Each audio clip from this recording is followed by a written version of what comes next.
What up, everyone? This is Mr. Lord, Dr. Professor, Dark Joker, here with another edition of Traditional Fans with Opinions, where I'll give my reviews for whoever I watched, read, or played today. And who are traditional fans with opinions? That is myself, and that is you, the viewers. With all that being said, on with the reviews. Kurumizawa's Folly, Chapter 25. So in this chapter, you have It's like you have your flashback of Michan. Well, I mean, we're still in the Kurumizawa flashback, but it was like you see the flashback, but then a flashback from like Michan's perspective of, I guess, her and her family inside this church. Basically, they're like inside of Urakami Cathedral. Basically, it's like to help. It was one, you know, basically it was built by those who survived like one of the Christian purges in Japan. And then you had the flash forwards to like when the bomb dropped on the Nagasaki, and you had like it's pretty brutal. Like they show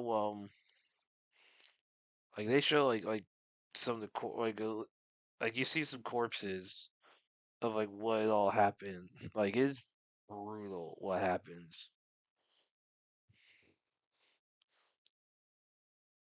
And yeah, so then it just goes back to like far as the present time of the flashback, or so Kusumi tells Sawai about what Kabiyama did to Amichan. Now he doesn't mention anything about what about the scar,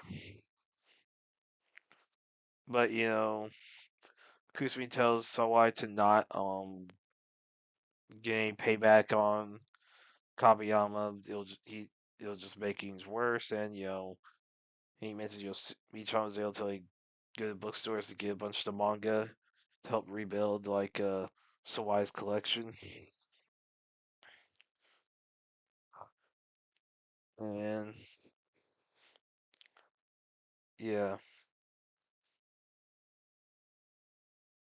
And yeah, so and then basically so after that, the next day at school, you have basically so why thanks Michan for what happened the day before, and yeah, so and apparently Kusumi tells Michan that he didn't tell Sawai about what happened about the scar. Yeah, so and then yeah. So then they start talking about how Kusumi wants to make manga, wants to grow up to make manga. Yeah. And so like Kusumi makes some weird philosophical statement about like him and Michan being connected.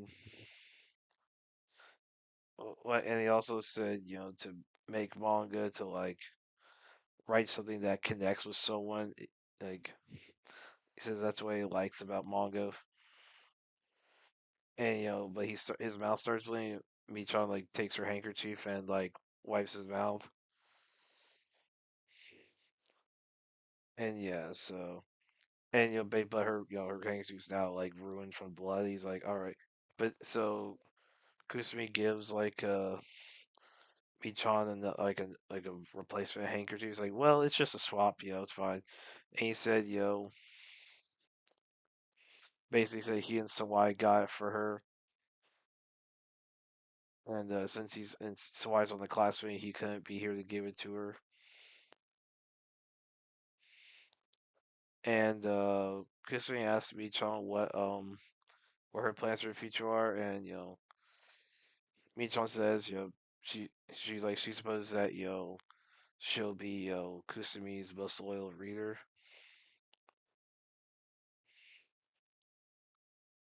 and then Sawai's walking. He has like this medal from prize medal from Shonen Roman, and then Kabiyama appears behind him, like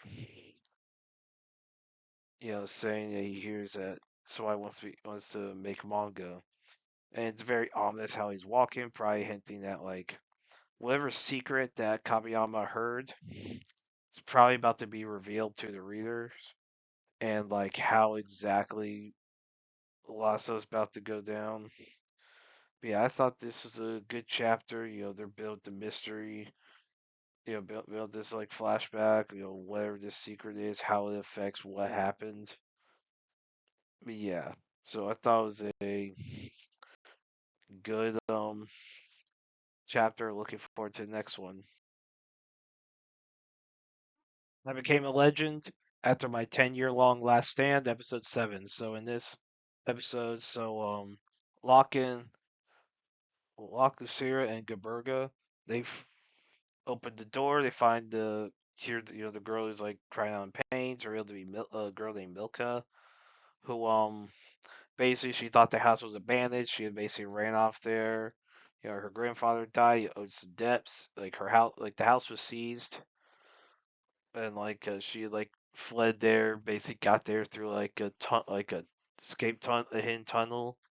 It's connected to the sewers.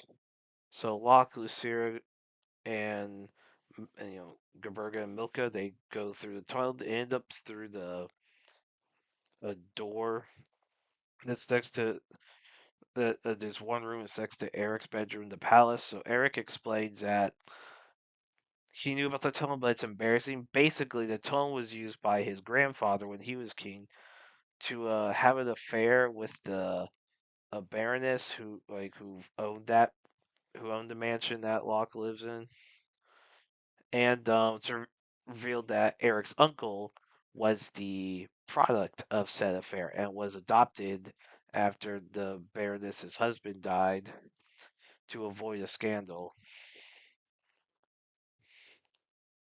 And so Locked in, works on repairing the hole they put in the wall, clean or make sure the sewer is no longer connected to the tunnel, and Milk is hired as a cleaner, and Celis kind of like and Milka like calls like Celis like big sister, so like so that she like Milka befriends everyone during breakfast whatever the next day, and it's kind of and that whole and stuff's kind of adorable. So then once we go shopping, the thugs that she was trying to run from abduct her.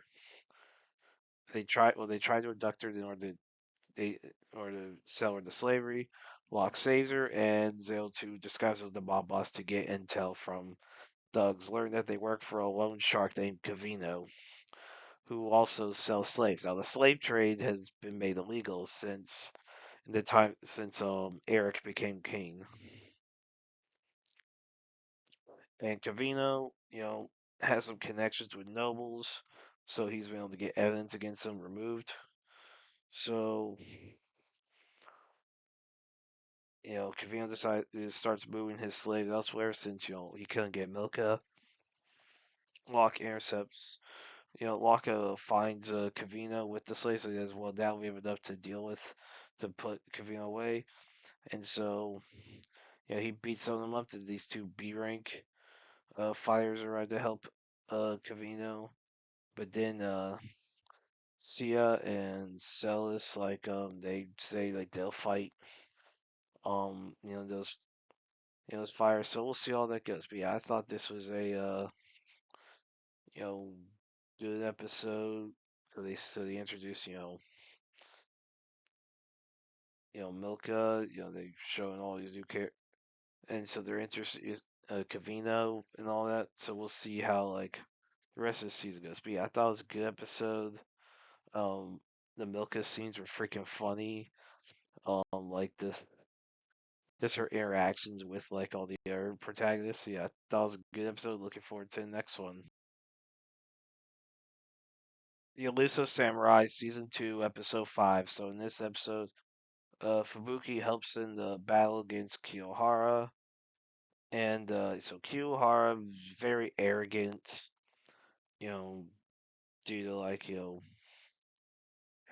the emperor appoint him, even though he's of a lower class compared to I guess some other nobles, and basically strictly due to the fact that Killhara is just good at his job, which makes sense. Merit is a good thing to be rewarded, and so yeah, so the and Fubuki, Yasaburo, Shinomiya, they get the Mikoshi bearers to tie out. That allows them to defeat Kiyohara. And so now Sadamun and Shokan, they've led ambushes against the main army. And yeah, then Shigenobu and Ayako arrive to help organize a retreat for Shiomiya, Nomiya, and Yasaburo. And so And so basically, Shigenobu tells Tokiyuki that Yorishige has multiple contingency plans in case of defeat. And so, Kiyohara observes like the battlefield, and he's well not he escapes, but he's not happy about his lower nobility class, which that could cause him could cause some problems for him amongst other high level authority figures. And yeah, so when they get back to like the basically the headquarters, whatever, Tokiyuki like hears about Yorishige like praying some tent or whatever, so he goes there to say hi. Yorishige is just there taking a hot spring bath, just relaxing. They're like, we've been risking our lives, and you're just here in the hot spring. So yeah, that bit was funny. So yeah, I thought it was a good episode. Like how the battles went. The whole last scene with Tokiyuki and Yorishige was funny. And yeah, Shokan's return was cool. But yeah, I thought it was a good episode. Looking forward to the next one. And that's it. Did y'all like the stuff I reviewed? And if you have your own opinions about all that, you put all that in the comments. Thank you for watching, and like, subscribe, and all that. And look forward to the next video.